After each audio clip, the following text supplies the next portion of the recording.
नमस्कार।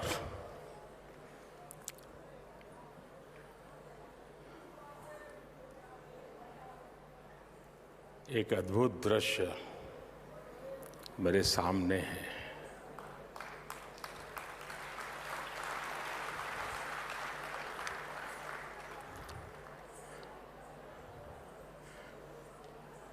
भव्य है, विराट है, विहंगम है और ये आज का ये जो अवसर है, इसके पीछे जो कल्पना है और आज हमारी आंखों के सामने उस सपने को साकार होते हुए देख रहे हैं, तब मुझे एक प्रसिद्ध कविता की पंक्तियां गुनगुनाने का मन करता है। नया प्रात है, नया प्रात है, नई बात है, नई किरण है, ज्योति नई, नई उमंगे, नई तरंगे, नई आस है, सांस नई। उठो धरा के अमर सपूतों, उठो धरा के अमर सपूतों, पुनः नया निर्माण करो। जन जन के जीवन में फिर से नई स्फूर्ति, नव प्राण भरो।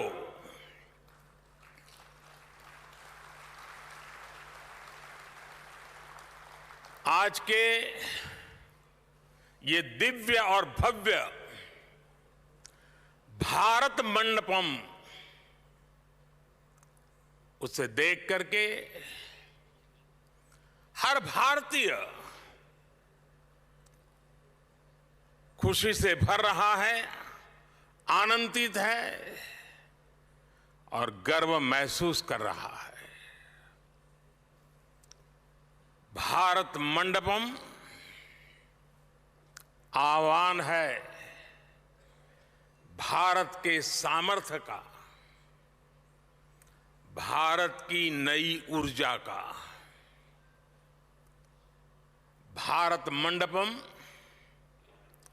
दर्शन है और भारत की भव्यता का और भारत की इच्छा शक्ति का।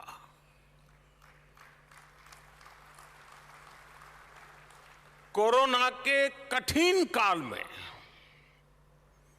जब हर तरफ काम रुका हुआ था, हमारे देश के श्रमजीवियों ने दिन रात मेहनत करके इसका निर्माण पूरा किया है।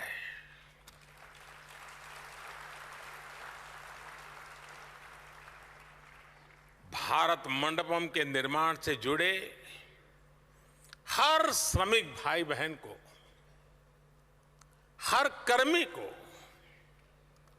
आज सच्चे हृदय से मैं अभिनंदन करता हूं, उनका साधुवाद करता हूं। आज सुबह मुझे इन सभी श्रमजीवियों से मिलने का मौका मिला था। हमारे इन श्रमिक साथियों को सम्मानित करने का मुझे सौभाग्य मिला था। आज उनकी मेहनत देख पूरा भारत विस्मित है, भारत चकित है। मैं राजधानी दिल्ली के लोगों को, देश के लोगों को इस नए international convention centre Bharat Mandapam की बहुत बहुत बधाई देता हूं। यहां देश के कोने कोने से अतिथि आए हैं। मैं उन सबका हृदय से स्वागत करता हूं।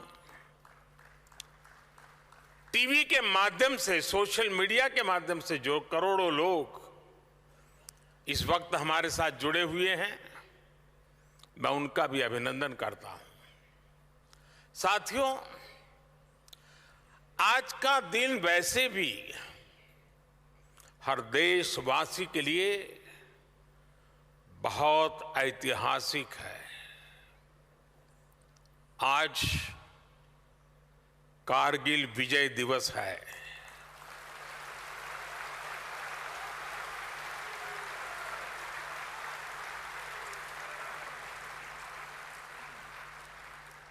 देश के दुश्मनों ने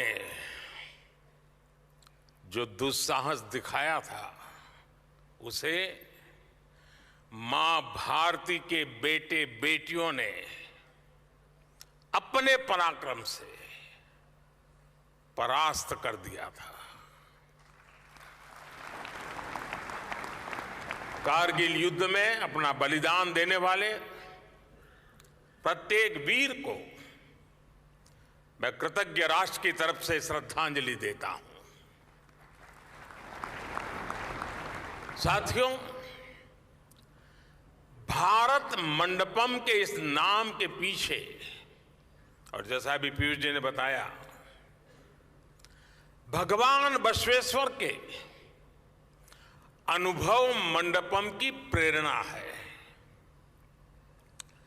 अनुभव मंडपम यानी वाद और संवाद की लोकतांत्रिक पद्धति। अनुभव मंडपम यानी अभिव्यक्ति, अभिमत। आज दुनिया ये स्वीकार कर रही है कि भारत मदर ऑफ डेमोक्रेसी है।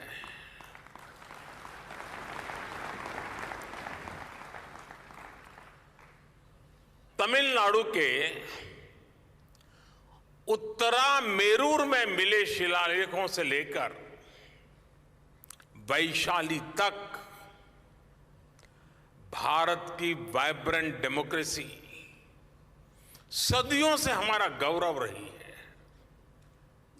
आज जब हम आजादी के 75 वर्ष होने पर अमृत महोत्सव मना रहे हैं,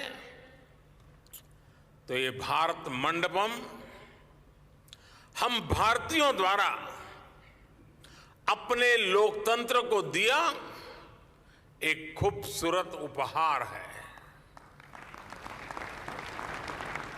कुछ हफ्तों बाद यहीं पर G20 से जुड़े आयोजन होंगे। दुनिया के बड़े बड़े देशों के राष्ट्राध्यक्ष यहां उपस्थित होंगे। भारत के बढ़ते हुए कदम और भारत का बढ़ता हुआ कद, इस भव्य भारत मंडप से पूरी दुनिया देखेगी। साथियों, आज पूरी दुनिया इंटरकनेक्टेड है, इंटरडिपेंडेंट है और वैश्विक स्तर पर विभिन्न कार्यक्रमों और समिट्स की श्रृंखला लगातार चलती रहती है। ऐसे कार्यक्रम कभी एक देश में तो कभी दूसरे देश में होते हैं। ऐसे में भारत में, देश की राजधानी दिल्ली में अंतर्राष्ट्रीय स्तर का एक कन्वेंशन सेंटर होना बहुत ही जरूरी था।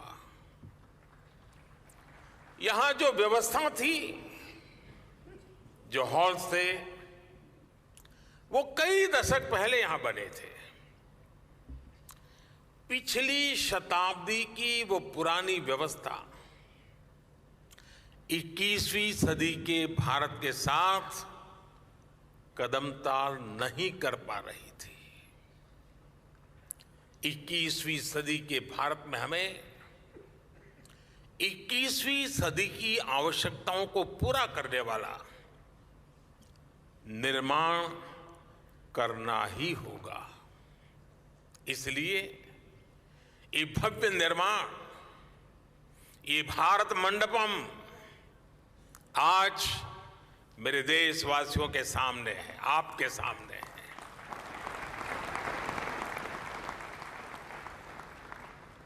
भारत मंडपम देश विदेश के बड़े बड़े एग्जीबिटर्स को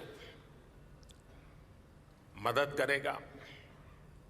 भारत मंडपम देश में कॉन्फ्रेंस टूरिज्म का बहुत बड़ा जरिया बनेगा।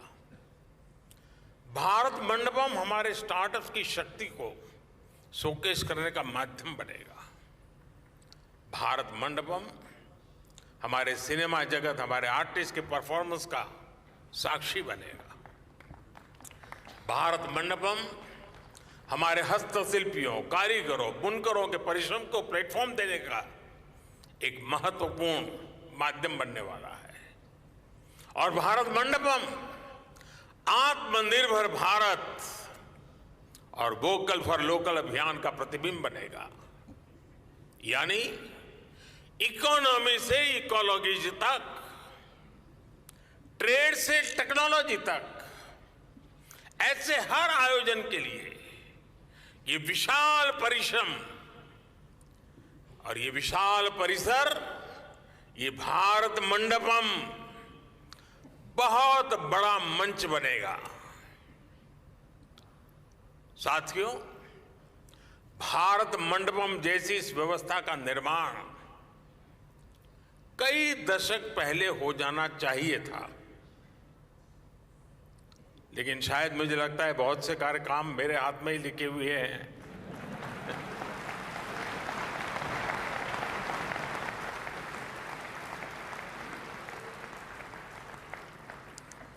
और हम देखें, दुनिया में किसी देश में अगर एक ओलंपिक समिट होता है, पूरी दुनिया में उस देश का प्रोफाइल एकदम से बदल जाता है। आज के विश्व में इन चीजों का महात्म्य बहुत बड़ा हो गया है और देश का प्रोफाइल भी बहुत मायने रखता है। और ऐसी ही व्यवस्थाएं हैं जो कुछ न कुछ उसमें वैल्यू एडिशन करती है। लेकिन हमारे देश में कुछ अलग सोच के लोग भी हैं। नकारात्मक सोच वालों की कोई कमी तो है नहीं हमारे यहां। इस निर्माण को रोकने के लिए भी नकारात्मक सोच वालों ने क्या क्या कोशिशें नहीं की। खूब तूफान मचाया गया, अदालतों के चक्कर काटे गए, लेकिन जहां सत्य होता है वहां ईश्वर भी होता है।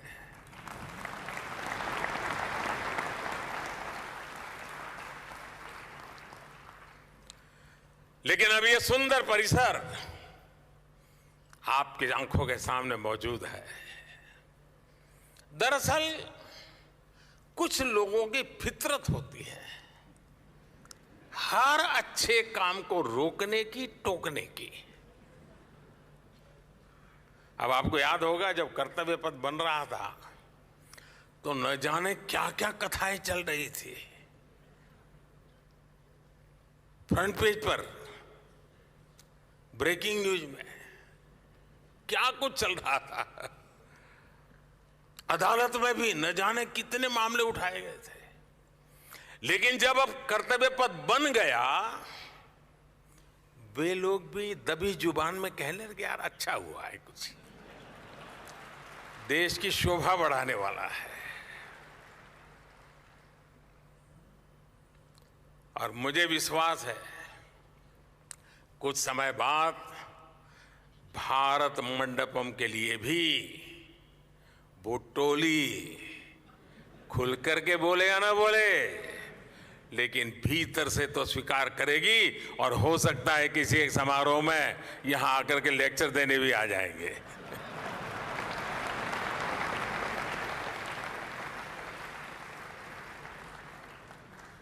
फ्रेंड्स, कोई भी देश हो, कोई भी समाज हो,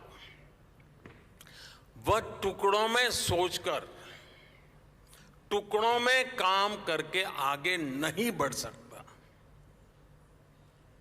आज एक कन्वेंशन सेंटर, ये भारत मंडपम इस बात का भी गवाह है कि हमारी सरकार कैसे होलिस्टिक तरीके से बहुत दूर की सोच कर काम कर रही है।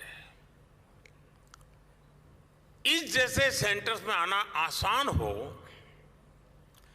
देश विदेश की बड़ी बड़ी कंपनियां यहां आ सके, इसलिए आज भारत 160 से ज्यादा देशों को ई कॉन्फ्रेंस वीजा भी की सुविधा दे रहा है। यानी सिर्फ ये बनाया ऐसा नहीं है, पूरी सप्लाई चेन, सिस्टम चेन, उसकी व्यवस्था की है। 2014 में दिल्ली एयरपोर्ट की कैपेसिटी भी सालाना करीब 5 करोड़ यात्रियों को हैंडल करने की थी। आज ये भी बढ़कर सालाना 7.5 करोड़ पैसेंजर हो चुकी है। टर्मिनल 2 और चौथा रनवे भी शुरू हो चुका है। ग्रेटर नोएडा के जेवर में इंटरनेशनल एयरपोर्ट शुरू होने के बाद इसे और शक्ति मिलेगी। बीते वर्षों में दिल्ली एनसीआर में हॉस्पिटैलिटी इंडस्ट्री, होटल इंडस्ट्री का भी काफी विस्तार हुआ है। यानी कॉन्फ्रेंस टूरिज्म के लिए एक पूरा इकोसिस्टम बनाने का हमने बिल्कुल प्लान वे में प्रयास किया है। साथियों, इसके अलावा भी यहां राजधानी दिल्ली में भी बीते वर्षों में जो निर्माण हुए हैं वो देश का गौरव बढ़ा रहे हैं। कौन भारतीय होगा जिसका सर देश की नई संसद देख करके ऊंचा नहीं होगा।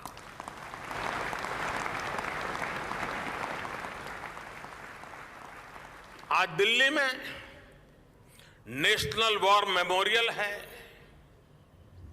पुलिस मेमोरियल है, बाबा साहब आंबेडकर मेमोरियल है। आज कर्तव्य पथ के आसपास सरकार के आधुनिक ऑफिसेस, दफ्तर, उस पर बहुत तेजी से काम चल रहा है। हमें वर्क कल्चर भी बदलना है, वर्क एनवायरनमेंट भी बदलना है। आप सब ने देखा होगा प्राइम मिनिस्टर्स म्यूजियम से आज नई पीढ़ी को देश के सभी पूर्व प्रधानमंत्रियों के बारे में वहां जानने का मौका मिल रहा है। जल्द ही दिल्ली में, और ये भी आप लोगों के लिए खुशखबरी होगी, दुनिया के लिए भी खुशखबरी होगी, जल्द ही दिल्ली में दुनिया का सबसे बड़ा, और जब मैं कहता हूं दुनिया का सबसे बड़ा, मतलब दुनिया का सबसे बड़ा, दुनिया का सबसे बड़ा म्यूजियम युगे युगीन भारत भी बनने जा रहा है।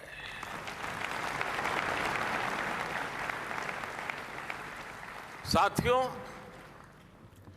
आज पूरी दुनिया भारत की ओर देख रही है।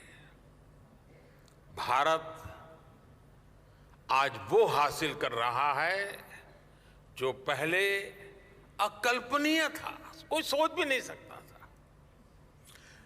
विकसित होने के लिए हमें बड़ा सोचना ही होगा, बड़े लक्ष्य हासिल करने ही होंगे। इसलिए think big, dream big, act big, इस सिद्धांत को अपनाते हुए भारत आज तेजी से आगे बढ़ रहा है। और कहा भी गया है, इतने ऊंचे उठो कि इतने ऊंचे उठो कि जितना ऊंचा गगन है। हम पहले से बड़ा निर्माण कर रहे हैं, हम पहले से बेहतर निर्माण कर रहे हैं, हम पहले से तेज गति से निर्माण कर रहे हैं। पूर्व से लेकर पश्चिम तक, उत्तर से लेकर दक्षिण तक भारत का इंफ्रास्ट्रक्चर बदल रहा है। दुनिया का सबसे बड़ा सोलर विंड पार्क आज भारत में बन रहा है। दुनिया का सबसे ऊंचा रेल ब्रिज आज भारत में है। 10,000 फीट से अधिक की ऊंचाई पर दुनिया की सबसे लंबी टनल आज भारत में है। दुनिया की सबसे ऊंची मोटरेबल रोड आज भारत में है। दुनिया का सबसे बड़ा क्रिकेट स्टेडियम आज भारत में है। दुनिया की सबसे ऊंची प्रतिमा आज भारत में है। एशिया का दूसरा सबसे बड़ा रेल रोड ब्रिज भी भारत में है। आज भारत दुनिया के उन देशों में है जहां ग्रीन हाइड्रोजन पर इतना बड़ा काम हो रहा है। साथियों, आज हमारी सरकार के स्तंभ और पिछले टर्म के कार्यों का परिणाम पूरा देश देख रहा है। आज देश का विश्वास पक्का हो गया है कि अब भारत की विकास यात्रा रुकने वाली नहीं है।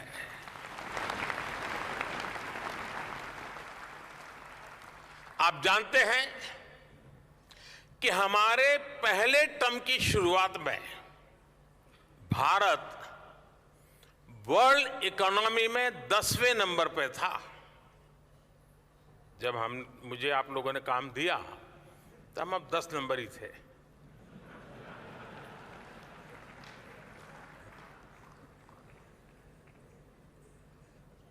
दूसरे टर्म में आज भारत दुनिया की 5वीं सबसे बड़ी इकोनॉमी है।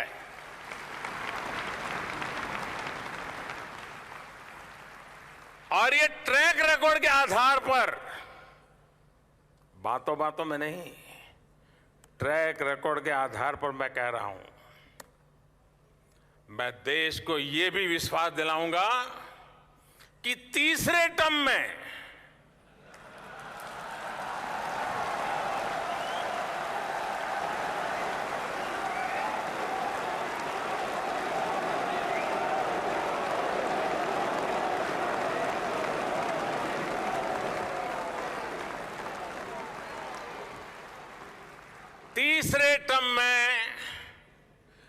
दुनिया की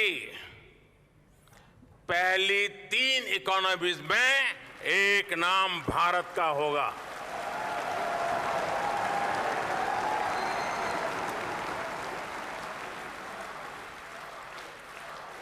यानी तीसरे टर्म में पहली 3 इकोनॉमी में गर्व के साथ हिंदुस्तान खड़ा होगा। दोस्तों,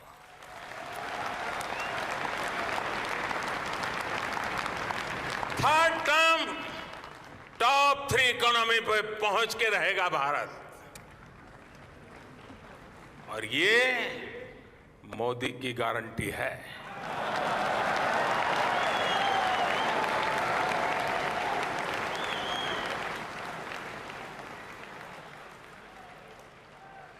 मैं देशवासियों को ये भी विश्वास दिलाऊंगा कि 2024 के बाद हमारे तीसरे टर्म में देश की विकास यात्रा और तेजी से बढ़ेगी।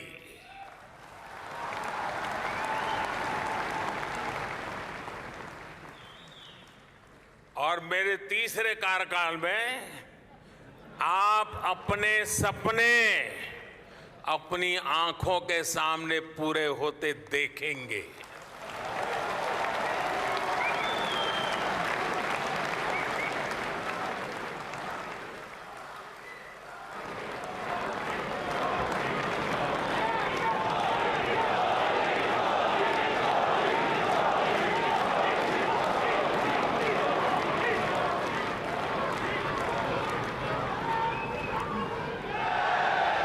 साथियों, आज भारत में नवनिर्माण की क्रांति चल रही है। बीते 9 साल में भारत में आधुनिक इंफ्रास्ट्रक्चर के निर्माण के लिए करीब करीब 34 लाख करोड़ रुपए खर्च किए गए हैं। 34 लाख करोड़। इस साल के बजट में भी कैपिटल एक्सपेंडिचर 10 लाख करोड़ रुपए रखा गया है। नए एयरपोर्ट, नए एक्सप्रेसवे, नए रेल रूट, नए ब्रिज, नए अस्पताल। आज भारत जिस स्पीड और स्केल पर काम कर रहा है, यह वाकई अभूतपूर्व है। 70 साल में, ये और मैं किसी की आलोचना करने के लिए नहीं कह रहा हूं, लेकिन हिसाब किताब के लिए कुछ रेफरेंस जरूरी होता है।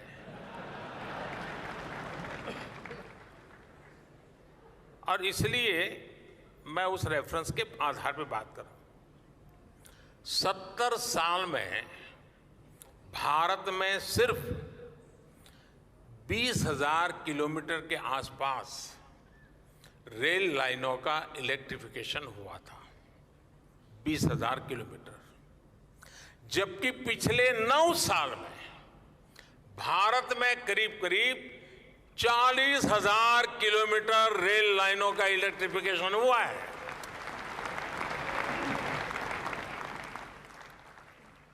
दो 2014 से पहले हमारे देश में हर महीने सिर्फ 600 मीटर, किलोमीटर मत समझना,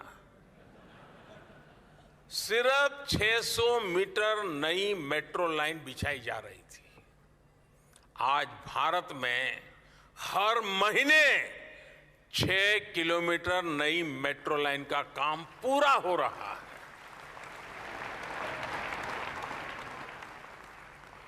दो 2014 से पहले देश में 4 लाख किलोमीटर से भी कम ग्रामीण सड़कें थी। आज देश में 7.25 लाख किलोमीटर से भी ज्यादा ग्रामीण सड़कें हैं। 2014 से पहले देश में करीब करीब 70 के आसपास ही हमारे एयरपोर्ट थे, 70। आज देश में एयरपोर्ट्स की संख्या भी बढ़कर 150 के आसपास पहुंच रही है। 2014 से पहले देश में सिटी गैस डिस्ट्रीब्यूशन सिस्टम भी सिर्फ 60 शहरों में था, 60। अब देश में सिटी गैस डिस्ट्रीब्यूशन सिस्टम 600 से भी ज्यादा शहरों में पहुंच गया है। साथियों, बदलता हुआ भारत आज पुरानी चुनौतियों को समाप्त करते हुए आगे बढ़ रहा है। हम समस्याओं के स्थायी समाधान पर, परमानेंट सॉल्यूशन पर जोर दे रहे हैं। और इसका एक उदाहरण पीएम गति शक्ति नेशनल मास्टर प्लान भी है। यहां उद्योग जगत के साथी बैठे हैं, मैं चाहूंगा कि आप जाकर उस पोर्टल को देखिए। देश में रेल, रोड जैसे फिजिकल इंफ्रास्ट्रक्चर के लिए, स्कूल बनाने हो, हॉस्पिटल बनाने हो, ऐसे सोशल इंफ्रास्ट्रक्चर के लिए पीएम गति शक्ति नेशनल मास्टर प्लान एक बहुत बड़ा गेम चेंजर साबित होने जा रहा है।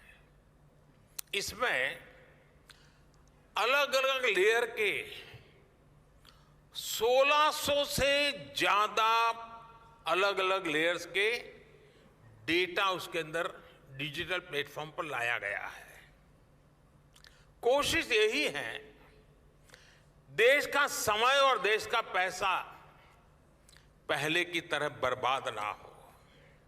साथियों, आज भारत के सामने बहुत बड़ा अवसर है। आज से 100 साल पहले, मैं पिछली शताब्दी की बात कर रहा हूं, आज से 100 साल पहले जब भारत आजादी की जंग लड़ रहा था, तो वो पिछली शताब्दी का तीसरा दशक मैं आपका ध्यान आकर्षित करना चाहता हूं। 1923-1930 का वो कालखंड याद कीजिए। पिछली शताब्दी का तीसरा दशक भारत की आजादी के लिए बहुत अहम था। इसी प्रकार 21वीं सदी का ये तीसरा दशक भी उतना ही महत्वपूर्ण है। पिछली शताब्दी के तीसरे दशक में ललक थी, लक्ष्य था स्वराज्य का। आज लक्ष्य है समृद्ध भारत का, विकसित भारत बनाने का। उस तीसरे दशक में देश आजादी के लिए निकल पड़ा था। देश के कोने कोने से आजादी की गूंज सुनाई देती थी। स्वराज आंदोलन की सभी धाराएं, सभी विचार, चाहे वो क्रांति का मार्ग हो या असहयोग का मार्ग हो, सारे मार्ग पूर्ण रूप से जागरूक थे, ऊर्जा से भरे हुए थे। इसी का परिणाम था कि इसके 25 साल के भीतर भीतर देश आजाद हो गया।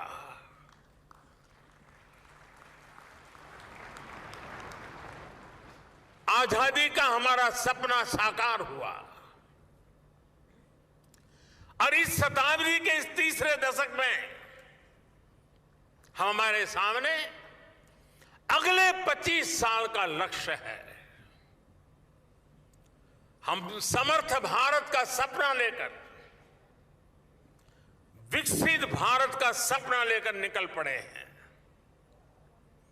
हमें भारत को वो ऊंचाई देनी है, उस सफलता पर पहुंचाना है जिसका सपना हर स्वतंत्रता सेनानी ने देखा था। हमें इस संकल्प की सिद्धि के लिए सभी देशवासियों ने, 140 करोड़ हिंदुस्तानियों ने दिन रात एक कर देना है। और साथियों, मैं अनुभव से कहता हूं, मैंने एक के बाद एक सफलताओं को अपनी आंखों के सामने देखा है। मैंने देश की शक्ति को भली भांति समझा है, देश के सामर्थ्य को जाना है, और उसके आधार पर मैं कहता हूं, बड़े विश्वास से कहता हूं, भारत मंडपम में खड़े होकर के ये सुख के जनों के सामने कहता हूं, भारत विकसित हो सकता है, अवश्य हो सकता है। भारत गरीबी दूर कर सकता है, जरूर कर सकता है। और मेरे इस विश्वास के पीछे जो आधार है वो भी मैं आज आपको बताना चाहता हूं। नीति आयोग की रिपोर्ट पे सामने आया है कि भारत में सिर्फ 5 साल में 13.5 करोड़ लोग गरीबी से बाहर निकले हैं। 5 साल में। और भी अंतर्राष्ट्रीय एजेंसियां भी ये कह रही हैं कि भारत में अति गरीबी जो है, एक्सट्रीम पॉवर्टी, वो खत्म होने के कगार पर हो रहे हैं। यानी बीते 9 वर्षों में देश ने जो नीतियां बनाई है, जो निर्णय लिए हैं, वो देश को सही दिशा में ले जा रहे हैं। साथियों, देश का विकास तभी हो सकता है जब नीयत साफ हो, नीति सही हो, देश में सार्थक परिवर्तन लाने के लिए उपयुक्त नीति हो। भारत की प्रेसिडेंसी के दौरान पूरे देश में हो रहे G20 के आयोजन भी इसका एक प्रेरक उदाहरण है। हमने G20 को सिर्फ एक शहर, एक स्थान तक सीमित नहीं रखा। हम G20 की बैठकों को देश के 50 से ज्यादा शहरों में ले गए। हमने इसके माध्यम से भारत की विविधता को शोकेस किया है। हमने दुनिया को दिखाया कि भारत की सांस्कृतिक शक्ति क्या है, भारत की विरासत क्या है, विविधताओं के बीच भी भारत किस प्रकार से प्रगति कर रहा है, भारत किस प्रकार से विविधता को सेलिब्रेट करता है। आज दुनिया भर से लोग इन आयोजनों में हिस्सा लेने के लिए भारत आ रहे हैं। G20 की बैठकों के लिए अनेक शहरों में नई सुविधाओं का निर्माण हुआ, पुरानी सुविधाओं का आधुनिकीकरण हुआ। इससे देश का फायदा हुआ, देश के लोगों का फायदा हुआ। और यही तो सुशासन है, यही तो गुड गवर्नेंस है। नेशन फर्स्ट, सिटीजन फर्स्ट की भावना पर चलते हुए ही हम भारत को विकसित भारत बनाने वाले हैं। साथियों, इस महत्वपूर्ण अवसर पर आप सबका यहां आना, ये अपने आप में